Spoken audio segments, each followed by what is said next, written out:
So, doing a run, short run. Now I'm walking, but I was testing out these barefoot shoes, and I've never ran in those before. So I only did about 1.5 miles, and I'm not noticing too much of a difference because generally I wear flat shoes anyway with minimal height. These are 0 drop. And they're light, like really light. That's one thing I noticed. So I can run faster. And then my running style was always more forward anyway. So not crushing the heel isn't really an issue for me. But it does seem to light the calves up more than running in normal shoes. So I am wrapping the run at 1.5 miles just because I have had the foot injuries before. And like I said, I never ran in these before. Usually I used to run in Timberlands.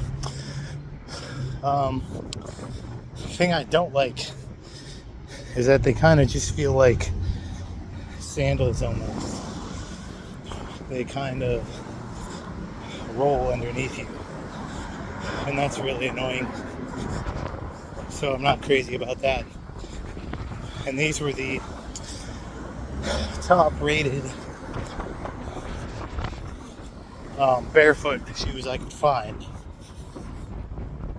So, and I found a promo code, so I got 2 pair for $110, and normally they're like $135 a piece. So that's a hell of a deal. I couldn't pass it up.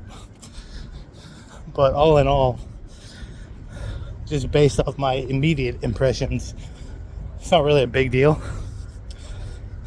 I don't typically wear narrow shoes. My feet don't look all jammed up and everything. And I only ever have shoes on anyway when I'm at work, or pretty much just at work. Anywhere else it's like sandals, or like in the house I'm just barefoot all the time.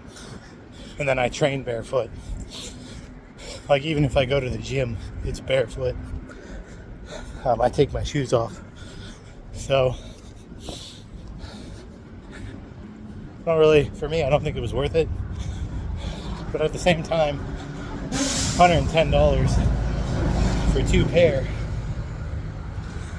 What I'm more curious about is wearing them day to day, like at work or whatnot, because my boots, my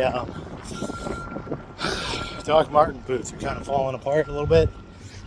They're kind of beat up, and it's causing me some foot pain. It's flaring up those foot injuries that I've had. So I'll be interested to see how these go by day to day. Obviously this pair is going to be kept exclusively for running, but I'm going to also do my kettlebell stuff in it as well. My let me see, today I did 10-minute double long cycle set, 121 reps.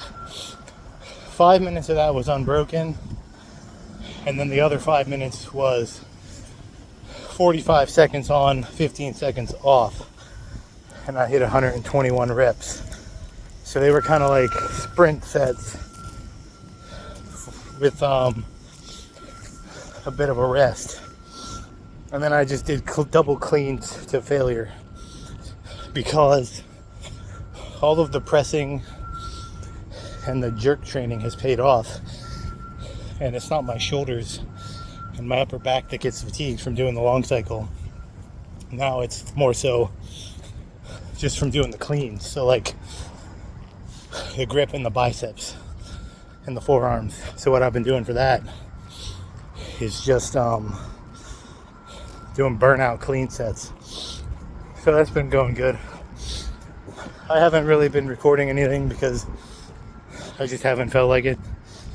You know, it's kettlebell training, kettlebell sport training. It's not very interesting, and I've lost like 800 subscribers anyway. Probably bot accounts or whatever, so no big deal there. But I am interested in running again, and at least for the next couple weeks, these shoes are going to be a part of that. And I'll so very much foot shaped. But yeah, calves feel lit up, so that's good. It means I'm engaging more muscles that I normally don't when I run or walk, so that's good. Toes have plenty of room. I would say it's even roomier than the Doc Marten boots.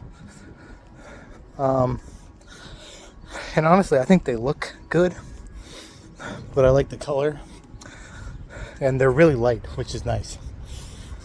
So they feel like you're walking barefoot, which if it were socially acceptable, I would just do all the time.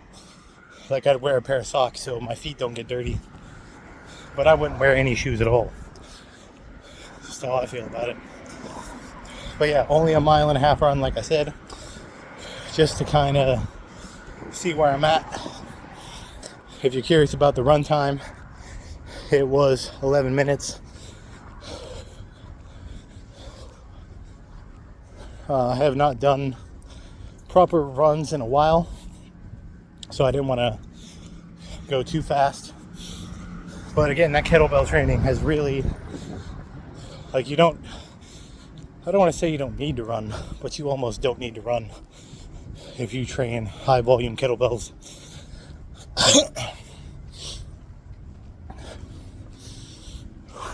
So, good shit. I'm going to do this again tomorrow, and I'll maybe go a little bit further on Sunday and follow up the review. And but right now, I'm going to give them a 7, because I personally like that they're lightweight and it feels like you're just barefoot. So that's pretty cool. And then I just like flat shoes. But like I said, I'd rather be barefoot. I don't think that normal people really need them. If you're going to do long distance running, I don't recommend them.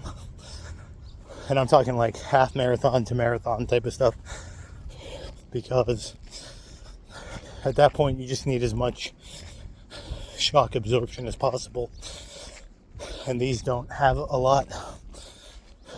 But I'm walking on this right now, and it feels pretty good. Like, it's not an issue at all. So yeah, that's grounded barefoot shoes. Obviously I'm not sponsored or anything dumb like that. I'm not going to hit you guys with a link or anything stupid. I just bought them and wanted to try them out. I've been interested in barefoot shoes for a while. And I would say all in all, my favorite normal shoes are Converse. And actually, now that I think about it, I'd probably rather just have a pair of Converse. So I'm going to say don't buy these. But if you do want to try them out, they have a 90-day return policy. So yeah, I'm going to keep mine, because again, it was only $110. I don't mean that in a belittling way, but to me it's not that bad. So I'll keep them, keep testing them. I'm more interested in how they do for my day-to-day rather than for running, because yeah, my running style, even with conventional shoes, is the same. I always tend to run on the balls of my feet, mid to high foot strike, whatever you want to call it. I am not a heel plotter. And yeah, peace.